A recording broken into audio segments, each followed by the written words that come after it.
ప్రభువునందు నాకు అత్యంత ప్రియమైనటువంటి వాళ్ళారా, మన ప్రభువును రక్షకుడునైనటువంటి యేసుక్రీస్తు వారి యొక్క శుభనామంలో మీ అందరికీ నా హృదయపూర్వకమైన శుభములు, వందనములు తెలియజేస్తూ ఉన్నాను. ఉదయకాల సమయంలో దేవుని వాక్యమును ధ్యానం చేసుకుందాము. ఈరోజు వాక్య ధ్యానము కొరకు మనం తీసుకున్నటువంటి లేఖన భాగము మార్కు సువార్త 9వ అధ్యాయం 23వ వచనం చదువుకుందాం. అందుకు యేసు, నమ్ముట నీ వలనైతే నమ్మవానికి సమస్తమును సాధ్యమే అని అతనితో చెప్పాను. ఆమేన్. దేవుని నామమునకు మహిమ కలుగును గాక. ఇక్కడ ఒక తండ్రితో ప్రభువు మాట్లాడుతున్నటువంటి సన్నివేశం. పరిస్థితి ఏంటంటే, ఇక్కడ ఒక తండ్రి తన కుమారుని తీసుకొని దేవుని దగ్గరికి వచ్చాడు, ప్రార్థన సహాయం కోరి. ఆ కుమారుడు యొక్క పరిస్థితి ఏంటంటే, ఆ బిడ్డకి మోగా చెవిటి దయ్యం పట్టింది.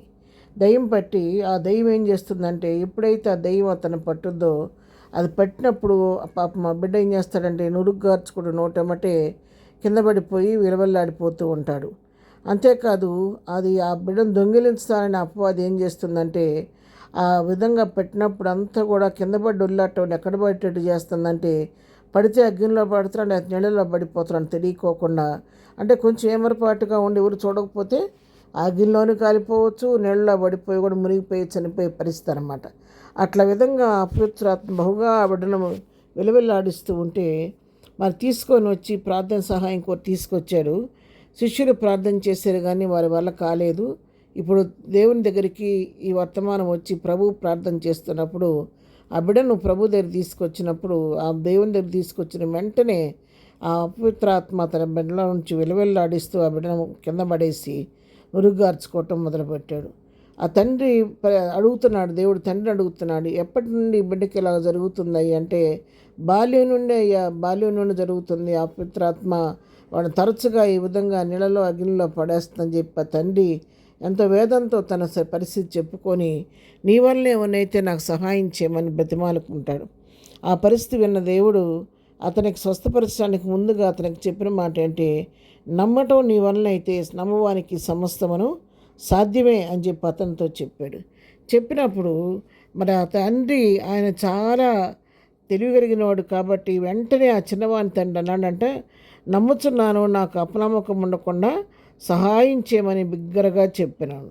అడుగుతున్నాడు, అయ్యా నేను నమ్ముతున్నాను, కానీ మానవ మాత్రుడు కదా, రక్తమాంసాలు ఉన్నాను కదా, అపనమ్మకం అనేది నాకు రాకోకుండా సహాయం చేయమని దానికోసం కూడా మన దేవుని సహాయమే తీసుకున్నాడంట. చూడండి ఎంతగా ప్రభు పైన ఆధారపడుతున్నాడు ఆయన. ప్రియులారా, ఈ వాక్య భాగంలో ఆ విధంగా తండ్రి తన సమాధానం చెప్పిన తర్వాత ప్రభు మరి అపవిత్రాత్మను గద్దించినప్పుడు మరి అది వెలువెల్లాడిచ్చి ఆ బిడ్డని ముదిరిపోయింది. ఆ బిడ్డ చచ్చిన వాళ్ళు పడిపోతే అందరూ అనుకుంటున్నారు బిడ్డ చనిపోయాడు అనుకుంటున్నారు. కానీ ప్రభు వారు వెళ్ళి ఆ బిడ్డను ముట్టి చేపట్టుకొని లేపినప్పుడు ఆ బిడ్డ లేచి నిలవబడ్డప్పుడు సజీవుడిగా తండ్రికి అప్పగించడం జరిగింది. ఈ వాక్యదానంలో మనం నేర్చుకోవాల్సిన సత్యం ఏంటంటే, మనలో విశ్వాసం లేకుండా, నమ్మకం లేకుండా ఏ కార్యాన్ని కూడా మన జీవితాల్లో మనం చూడలేము. చాలాసార్లు మనం కూడా ప్రార్థన చేస్తూ ఉంటాం, కానీ ఆ ప్రార్థనకు ప్రతిఫలం వస్తుందని నమ్మలేకపోతూ ఉంటాము. ప్రార్థనకు ప్రభు జవాబిస్తాడని విశ్వసించలేకపోతూ ఉంటాము. కాబట్టి ఉదయం వాక్యం మన ద్వారా మాట్లాడుతుంది ఏంటంటే, మనతో నమ్మిక మనలో ఉంటే, విశ్వాసం మనలో ఉంటే దేవుడు అద్భుతమైన కార్యాలు మన పట్ల కూడా చేస్తాడు. అందుకే విశ్వాసం లేకుండా దేవునికి ఇష్టలేనట అసాధ్యం అని చెప్పి దేవుని వాక్యం సెలవిస్తుంది. అంతేకాదు, మీలో ఆవగించేంత విశ్వాసం ఉంటే ఈ కొండెత్తి సముద్రంలో పడమంటే పడుద్దని దేవుని వాక్యం సెలవిస్తూ ఉండగా, మనం కూడా ఆవగించ వంటి పరిపూర్ణమైన విశ్వాసం కలిగి ఉండి, విశ్వాసంతో ప్రభు దగ్గరికి వెళ్ళి మన సమస్యలు చెప్పుకున్నప్పుడు సమస్తమును చేయటకు శక్తి కలిగిన దేవుడు నిన్ను నన్ను కూడా ప్రతి ఒక్క పరిస్థితిలో మనం ఆదుకుంటాడు.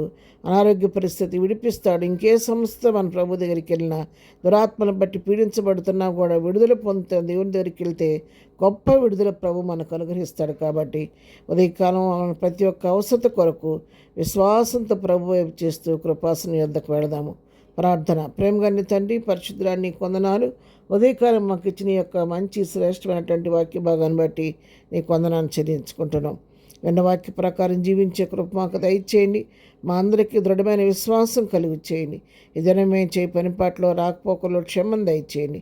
ఇదైనా బర్త్డే, మ్యారేజ్ డే చేసుకున్న బిడ్డలను దీవించండి, ఆశీర్వదించండి. బలహీనంగా ఉన్న వారిని ముట్టండి, దుఃఖంలో ఉన్న వారిని ఓదార్చండి, సమస్యలను వారిని విడిపించండి, చదువుకునే బిడ్డలకు జ్ఞానం దయచ్చండి. యుక్త వయసు చివరికి వివాహాలు సిద్ధపరచండి.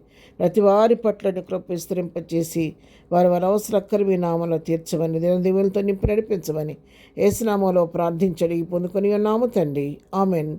ప్రభు కృప సదాకాలం మనందరికీ తోడే నడిపించునుగాక. ఆమెన్.